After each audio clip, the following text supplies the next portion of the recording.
Welcome to HG's Bureau. In this video, we will be making this beautiful presentation. So let's dive straight in. Begin by creating a new blank presentation. Select Layout and choose Blank.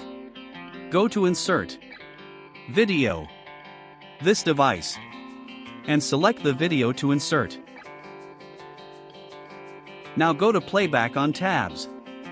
In Video Options, select Start Automatically. Check Loop until stopped. Now again, go to Insert tab. Select Shapes, then Rectangle. Drag the rectangle to fit to the slide. Go to Shape Outline and select No Outline. Go to Insert tab and select Text Box and create a text box. Type Astronomy. Now change the font size and type.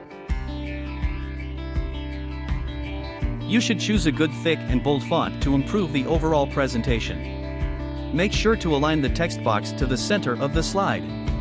Shift plus left click on the rectangle to select both of them. Go to Shape Format, in Merge Shapes select Combine. Now for the last part, right click on the shape and from the menu select Format Shape. Go to Fill and set Transparency to 16%.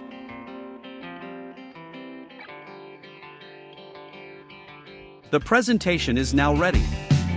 For more such amazing presentation tricks, make sure to subscribe the channel.